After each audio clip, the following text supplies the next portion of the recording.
السلام عليكم ورحمة الله وبركاته.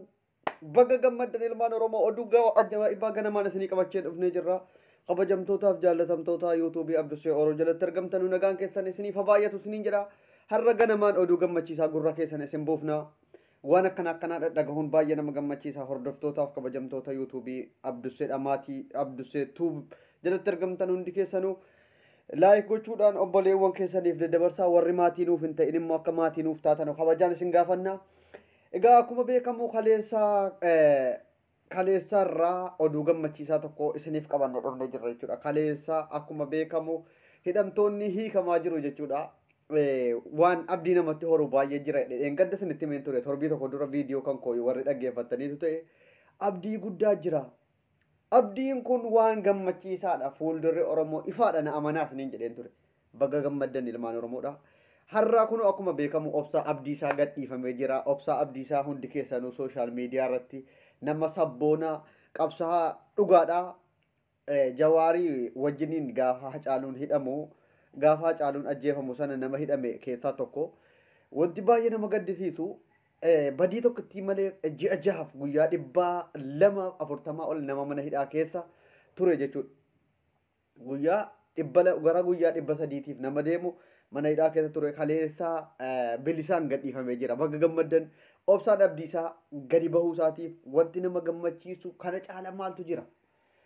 Nama baay'ee Abdul Gaffuur hiriyaa isaatii wajjiniin kan gadhiifama yoo ta'u torbii kana keessa immoo waan gammachiisaa jabaa dhaga'uudhaaf teessa. Ammas na laala mee Abduseen kun xonqaayii goyiiti immoo asmaatiidha naan jedha. Viidiyoo kokona buufadha lafa kaawwadha. Jawaariniif Hamzaa Booranaa hidhamtoonni galmee Jawaar jalatti himatamtoonni galmee Jawaar Muhammad jala jiran namni 24 yoo jaree torbii kana keessa hin baane Abduseen maal jedhe naan jedha. Bakka kalas Oromoodhaaf ifa guddaatu mul'ata. Akkuma gadda cimaadhaan liqeeffamnee boohaa turre ji'a kara ji'a meeqaatiif jechuudha. Hamma hidhamtoonni hiikamanii amma filannoodhaaf akka of qopheessan dhibbaan dhibbattiin amana. Hin godhanis immoo warri bilxiginnaadha. Itti darfaal. Maaliif gadhiisu jaallatanii yookiin Oromoo araarfachuudhaaf yookiin immoo jaalala warra intanii kana haqni galeef yoo ta'an dirqamanii gadhiisu. Yoo gadhiisan malee biyyattiin dhidhimuudhaaf deemti.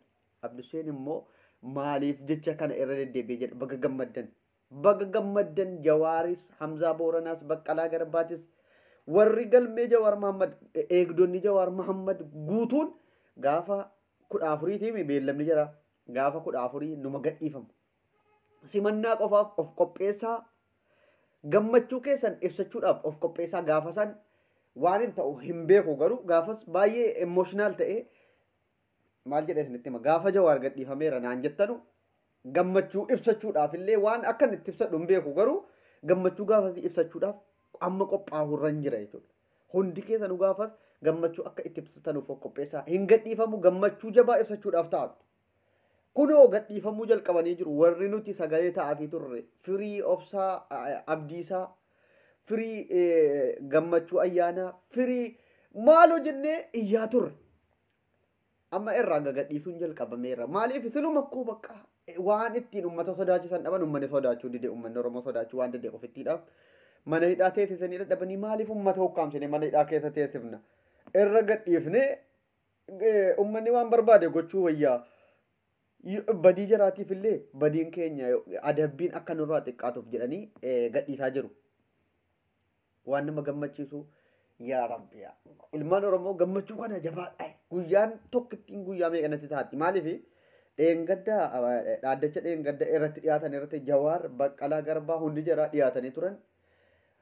Himanni jara irratti baname hundisaa irraa haqamee jira jechuudha. Ashabbaariidha yookiin immoo ashabbaar harkaa gattanii iyyuu agantanii keessa. Ashabbaarii jechuun maal afaan Oromootiin harkaa gattaniittu ashabbaarii yookiin immoo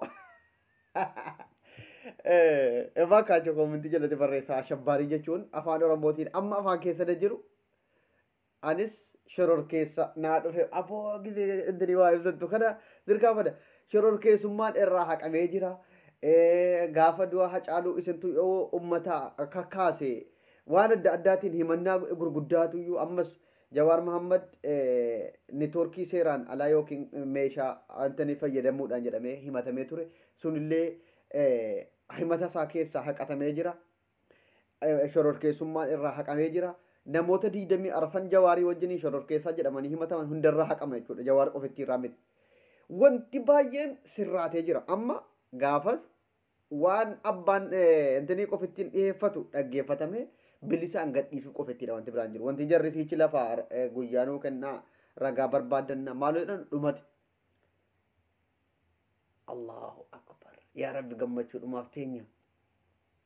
Gammachuu ajaa'ibaa arguudhaaf teenya isiniin jenna. Warri akka abbisee kanatti guyyaa sana eegaa jirtan of qopheessaa.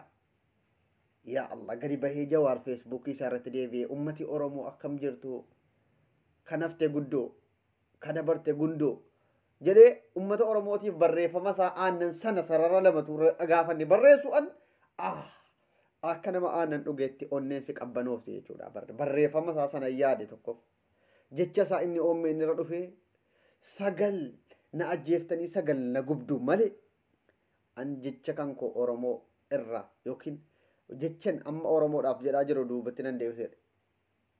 Sagal na ajjeeftanii sagal na gubdu malee jedhee jecha jajjabaa akkasii gaafa inni dubbatu dhagahuu hawweetiin jira jechuudha. Oh my God, oh my God, oh my God, oh my God. Yaa Rabbi guyyaan sun yoomi guyyaan har'a guyyaan maali? Meenatti maa har'a guyyaan Khamisa miti gaafti guyyaan 14 akka Itoophiyaatti immoo akka kamitti akka Itoophiyaatti gaafa guyyaa 14 Khamisa natti fakkaata. Khamisa iftaanii. Beellama sana irratti guyyaan sun darbinaan abdusseen rifeensan asirraan buqqisaan.